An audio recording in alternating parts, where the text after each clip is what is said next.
Good morning বন্ধুরা, আশা করি সবাই ভালো আছো। আমিও ভালোই আছি। আবার প্রতিদিনের মতন আবার আরেকটা ভিডিও নিয়ে আসলাম, যেহেতু আজকে হয়েছে বুধবার।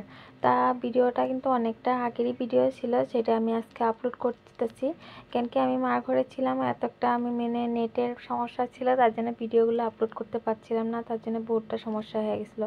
তাই যে সকালবেলা উঠে সমস্ত কাজ বাজ তো মা করে নিয়েছে, যেহেতু মার ঘরে এসেছি ওরকম কাজ বাজ আমার কিছু করতে হয় না।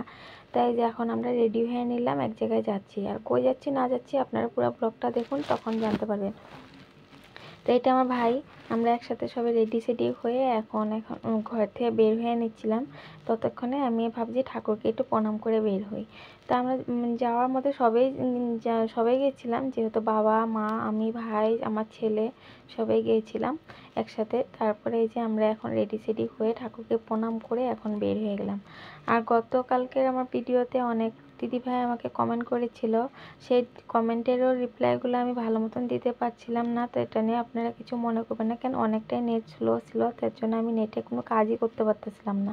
তার জন্য আমি মার ঘরে কি হলো না হলো সেগুলো আমি কিচ্ছু শেয়ার করতে পারলাম না ভালো মতন।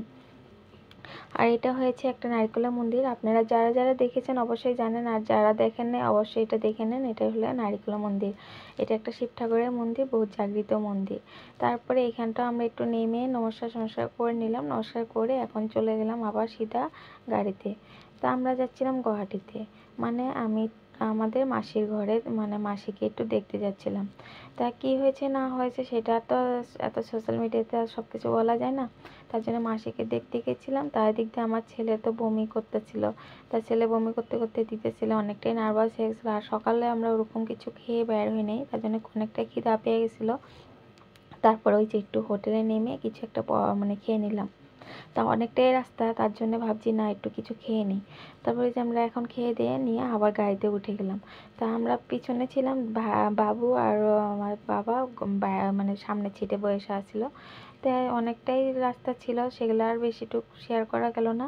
তা মাসিদের ঘরের থেকেও আমি সেটা ওরকম কিছু শেয়ার করলাম না। তাই যে আমার মাসির ঘরে আমার মাসির ছেলে এটা। তা আমরা ওখান থেকে বের হয়ে এসে ওদিকে অনেক টাইম লেট হয়ে গেছিলো গিয়া। তারপরে একটু ভাবলাম ফেন্সি বাজারে ঘুরে যাই, অনেক দিন বাদে আসা হয়েছে। তারপরে যে এখন ফেন্সি বাজারে ঢুকলাম। তাই যে এখান থেকে কয়েকটা শপিং করলাম, শপিং বলতে যে কয়েকটা টুকিটাকি কাপড় কানি নেওয়ার, এটা ওটা টুকিটাকি নেওয়া। তো আজকের মতন ভিডিওটা বেশিটুকু বড় করলাম না, এটুকুই রাখলাম। সবাই ভালো থাকবেন, সুস্থ থাকবেন। ভালো লাগলে একটা সাবস্ক্রাইব